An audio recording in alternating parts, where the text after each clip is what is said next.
So we've got this really interesting stack of sources today, all diving into the big cultural shifts over the last century or so. Yeah, modernism, postmodernism, and now this emerging thing, metamodernism. Exactly. So where's the starting point?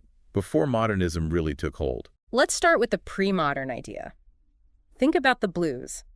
The sources frame it not as, some academic or industrial product. More like a folk tradition. Exactly. Simple, powerful, human.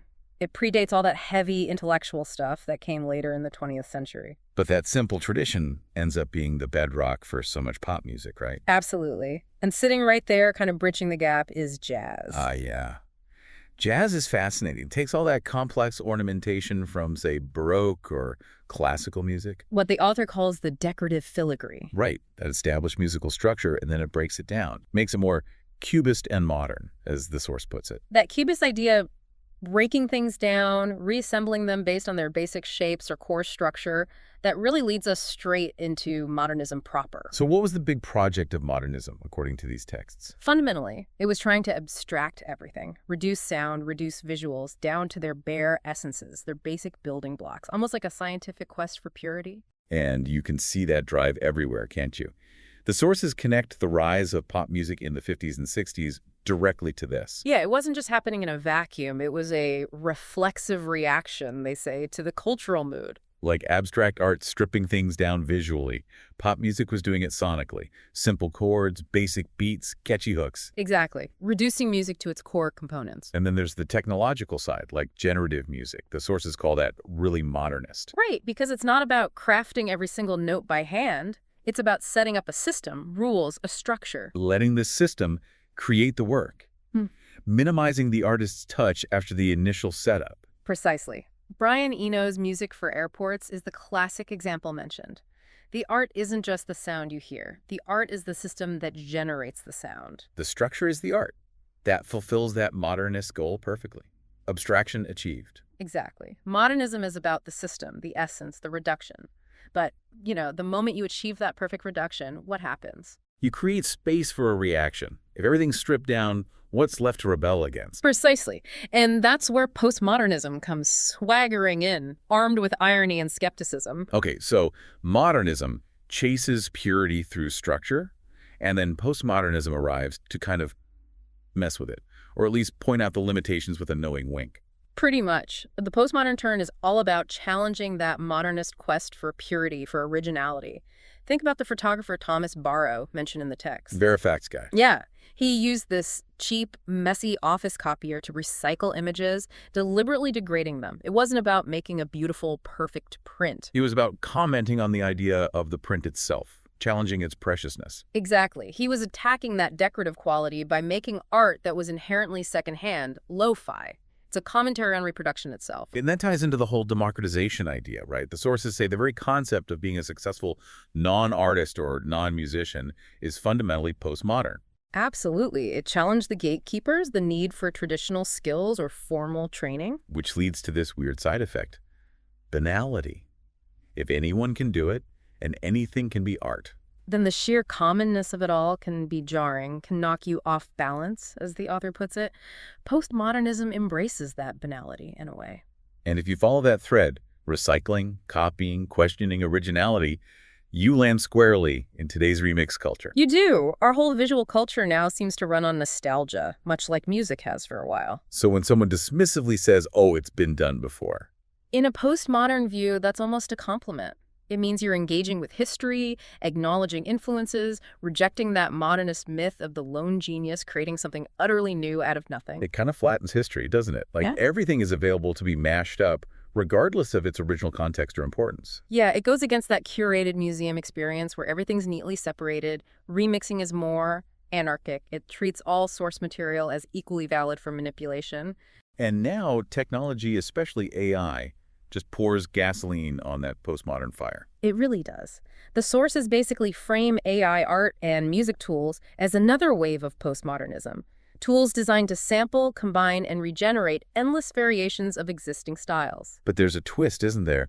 The sources mention that users often aren't even aware they're engaging in postmodernism. That's a crucial point. The irony, the critical distance that was so key for figures like Barrow or Duchamp. It's often missing. Wait, how can it be postmodern if the user isn't consciously doing the critiquing? Isn't the self-aware irony the whole point? Well, this is where it gets complicated. You could argue the tool itself embodies the postmodern logic. The algorithm does the pastiche. The user just asks for a photo in the style of Ansel Adams or a beat like Jay Dilla. So the conceptual heavy lifting is automated. The user just wants the result, not necessarily to engage in a critique of originality. Kind of, yeah. The critical distance is baked into the machine, perhaps not necessarily the user's intent, which leads us finally towards metamodernism. Okay, the attempt to figure out what comes after all that irony and easy reproduction. Exactly. The definition giving is pretty straightforward. Metamodernism is about the intersection of modernism and postmodernism. So not choosing one or the other, but finding a way to hold both. Kind of oscillating between them. It acknowledges the modernist desire for sincerity, for structure, for meaning, but it can't ignore the postmodern critique, the irony, the self-awareness. It's about navigating that tension. And isn't there a neat little irony right here in our discussion?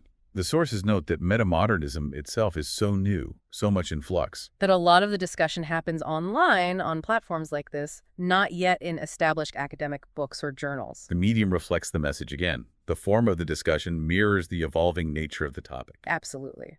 Now let's dig into how this plays out in art creation now, especially with AI. Remember how postmodernism, think Duchamp, wanted to move art away from just the visual appeal. The retinal, he called it. Right, it was about the idea, the concept, not just how pretty the painting looked.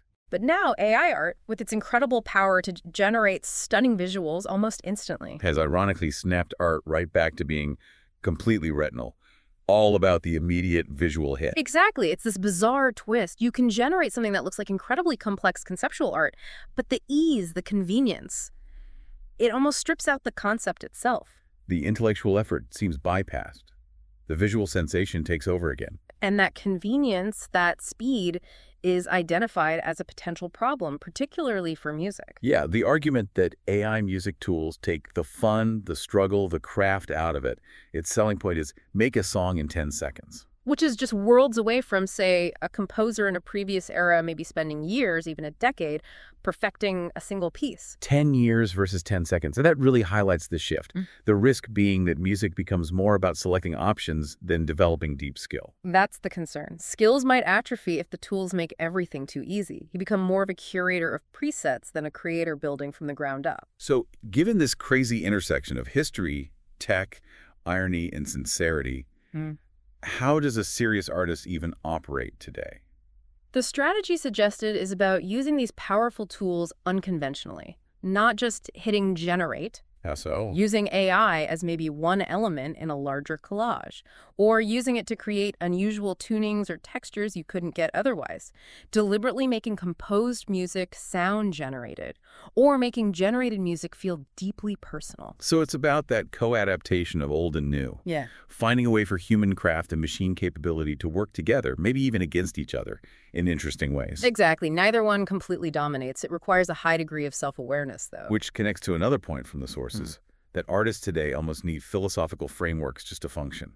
It's not enough to just make stuff. Right. You have to understand where your work sits in relation to modernism, postmodernism, all these overlapping ideas, just to position it meaningfully or even sincerely. That sounds intense. You need to constantly oscillate, as you said. That's the core of metamodernism, apparently, holding the sincerity of modernism and the irony of postmodernism in tension simultaneously. Wow. Oh.